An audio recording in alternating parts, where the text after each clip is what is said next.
You may have heard of a serial killer and maybe even a serial thief, but have you heard of a serial impersonator? Today's story is about the king of fraud and impersonation, Frederic Bourdin. So before we start the story, like and subscribe. Frederic Bourdin was born on June 13, 1974, to Jocelyn Bourdin, a poor French woman who lived in Nanterre, a suburb of Paris, France. The identity of Bourdin's father remains unknown, as French government records list him as X, as unidentified. However, there is a story that Bourdin's father was an Algerian immigrant named Kays who worked in the same factory as Jocelyn. Apparently, a love affair developed between them, resulting in a pregnancy that Kays probably did not want to happen, which is why he suddenly disappeared forever. The transformation in Frederic Bourdin's life began when he was 2.5 years old. At that time, the social welfare decided to transfer his custody from his mother to his grandparents, and this was at the request of the grandparents themselves, if they were no longer convinced of their daughter's eligibility to raise him, especially with her multiple love affairs. There, according to the strict customs of the French countryside, Frederic grew up in his grandfather's house. He was not that naughty, troublemaking child, and calm was not his nature. It can be said that he was a normal, ordinary child like any other child. When he reached the age of 15, Frederic moved with his grandparents to Mouchamps, southeast of Nantes. At that time, the financial situation at home was in a state of decline, so Frederic was forced to wear clothes that were given to him by a Catholic charity, which made him gradually move away from contact and mixing with society, to find himself in the end ostracized by everyone. No one knows at that time what came to his mind and what ended up in his mind, but he began to invent stories and believe them as well, and perhaps his first inventions were about his father. So he claimed that his father was a British intelligence agent and that his mother died in a car accident, justifying his life in his grandparents' house. On this principle, Frederic continued to invent lies and stories and believe in them and believe them and live them, to the point that he did not leave anyone the opportunity to deny his statement or even doubt it. From here, at the age of only 16, Frederic became involved in the world of lies and fraud, and it is no wonder that he was placed in a juvenile reformatory. After his problems increased and he was involved in several fraud and theft operations, the reformatory was supposed to correct the distortion in Frederic's behavior, and to qualify him to be an adult with better qualities than he was. But this of course did not happen, as he was able to deceive all those in charge of the reformatory. When he would enter with false epileptic seizures, and perhaps a few days would pass in which everyone would believe that he had lost his memory, and in other cases Frederic would pretend to be insane. The interesting thing about his claims is that they are true, or let's say his terrible ability to make them true, to the extent that he was able to deceive the doctors themselves. This was the matter that allowed him to leave that reformatory very early and to return to it again quickly. This time everyone in the reformatory had discovered his secret and were fully aware of his actions and deception, but he was able to play on them again and make them believe that he had entered with a severe epileptic seizure, after which he was transferred to the hospital and escaped from there to Paris. After Frederic arrived in Paris, he created and impersonated the character of Jimmy Seal, a lost British teenager. His goal was to travel by sending him to Britain, as he always believed that life there was better. Indeed, he met someone who believed his story and took him to the police station, hoping that they would return him to his family in Britain. However, the French police were able to immediately find out that Frederic could not speak two English words together, so he found himself forced to confess his lie and return to the reformatory again, but this time in Paris. But things were not going to be much different, as Frederic, through his deception, escaped again. In this way, the events were repeated, starting from impersonating a fake character, to discovering his lie, to a reformatory, and then escaping. His goal from all these tricks was to find the perfect shelter, according to him, so over the course of 2 additional years, he was able to impersonate more than 19 teenagers, moving between foster homes and orphanages, and from one house to another. The problem was that his fraud was discovered over time and he returned to be expelled again. In one of the interviews that brought together Frederic under the title, "Nothing is Impossible," he mentioned an incident that happened to him while he was passing by the filming of a series, that he was able to convince the director of his quality in the field of acting, and indeed he offered him a role in the series, but he fled. When Frederic turned 18 and became an adult according to the law, he decided that he would not continue in France, and headed outside the borders hoping for a better fraud. After that, he decided to impersonate Nicholas Barclay, but before we talk about how he impersonated him, we must know who Nicholas Barclay is. Nicholas Patrick Barclay was born in San Antonio, Antonio, Texas, on December 31, 1980, and he had two older brothers, Kerry and Jason. Like Bourdin, Nicholas Barkley also had a juvenile criminal record from an early age, and his record was related to theft, burglary, or fraud, and he was also known for running away from his family whenever he was upset. However, he would not be away from them for more than one day. On June 13, 1994, Nicholas reportedly went to play basketball with his friends at the neighborhood park, but he never returned.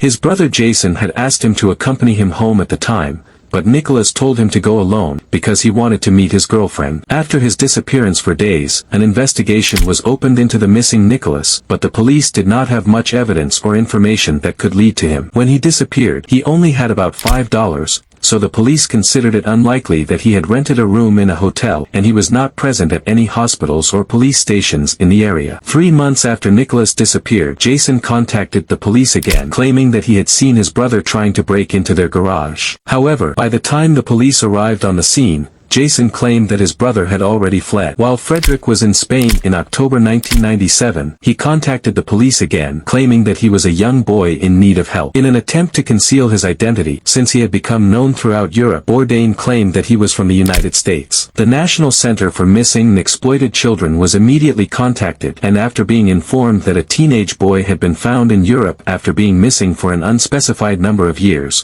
they returned to the Nicholas Barkley file again. But once Frederic Bourdin was given that name, he became in their hands a person whose memory had returned, and who was no longer just someone whose identity was recognized, but who took on the role of the lost American child with all his heart. Yes, I remember this now. I was an American, missing for 3 years and 4 months. I had an accident and lost my memory, and when it started to come back to me, I remembered some things about myself, including my American citizenship, but I still lost many of my old memories, and I don't know how I got to Spain. I just found myself homeless in its streets. This is what Frederic kept repeating to himself all the way to the embassy, by his own admission in one of the interviews. Later, Bourdin realized that he was not like Nicholas Barkley after seeing his case file and his picture, and he had to act quickly about this disaster. But against whom? He is the undisputed king of plagiarism and fraud. So he dyed his hair blonde, gave himself 3 tattoos identical to those of Nicholas Barkley, and prepared for the arrival of Kerry Barkley, Nicholas' older sister. Frederic Bourdin was very worried that his deception would be revealed the moment Kerry Barkley laid eyes on him, but to his surprise, her first words to him were, "I knew it was you. I knew I would meet you again."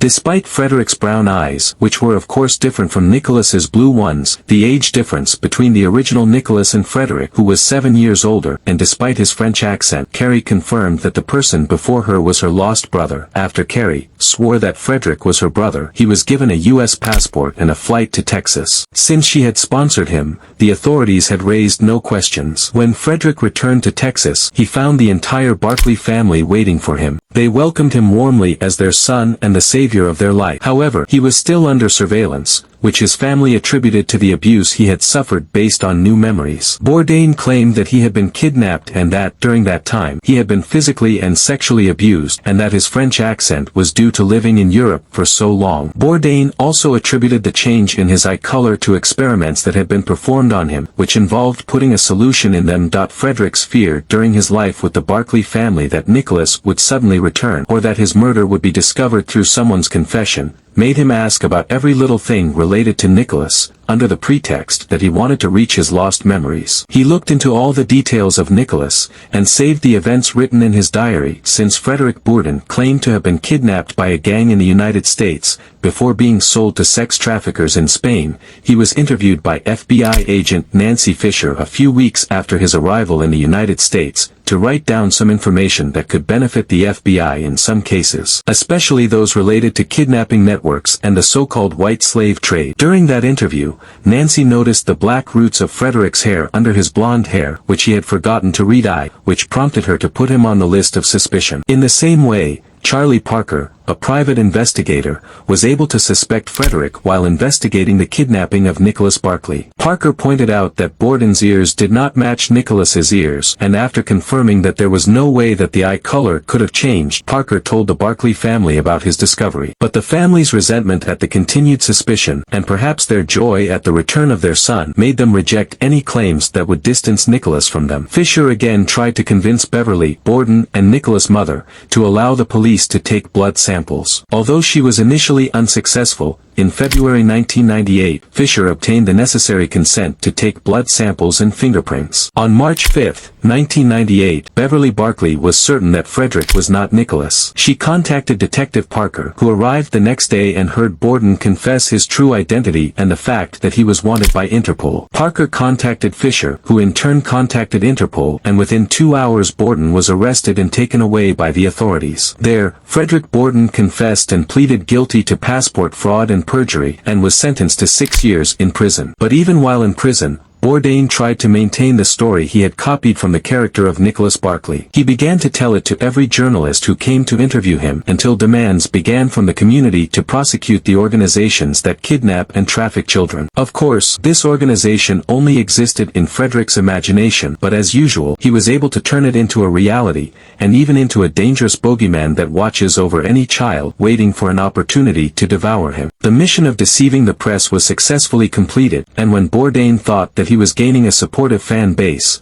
which he could rely on to survive again, his true identity and his saturated record were exposed in many countries he traveled to, and his image quickly collapsed in public opinion, which forced him to finally confess to what he had invented in front of everyone to this day. Nicholas Barkley's disappearance remains a mystery, arguably evaporating in every sense of the word, but authorities have reason to suspect Barkley's brother, Jason, that he never actually saw him trying to break into the garage 3 months after his disappearance. There were other notable suspicions about Jason when Frederic arrived at the Barkley family as the missing Nicholas. The whole family was waiting for him, but Jason was. He finally came to see his fake brother a month and a half after he was found, and even when he did come to visit, his behavior was not normal. Although he hugged Frederic in front of everyone, he seemed nervous. After giving Bourdin a gold cross, Jason left in a hurry and never saw his brother again. So after Bourdin's arrest, FBI agent Nancy Fisher interrogated Jason and became suspicious that he played a role in his brother's disappearance. Fisher also suspects that Nicholas Barkley's mother, Beverly Hyde, may have been involved, as she insisted that Frederic was her son despite the obvious physical inconsistencies between the two. However, a few weeks after Jason was questioned by Fisher and private investigator Charlie Parker, he died of a cocaine overdose. With Jason's death, the thread that had emerged from the unknown with Bourdin's appearance disappeared, and so did any hope of solving Nicholas Barkley's disappearance. After spending 5 years in prison, Frederic Bourdin was deported back to France in October 2003. Given a chance to start over, Frederic decided that his life of fraud and charlatanism was not over yet. In 2003, Bourdin pretended to be a 14-year-old boy named Leo Bali. In 2004, he was an orphan named Ruben Sanchez Espinoza. In 2005, he claimed to be 15 years old, went to a teen shelter and was named Francisco Hernandez Fernandez. Bourdin says he constantly pretended to be around 14 years old. Looking young meant more attention. Pre-teens always got better treatment, and my ability to make my voice sound younger, combined with my soft body, always helped me master what I did, and people continued to believe me. By 2005, Bourdin was 31 and had gone bald, which meant it was difficult to maintain his identity as a young teenager. As 15-year-old Fernandez,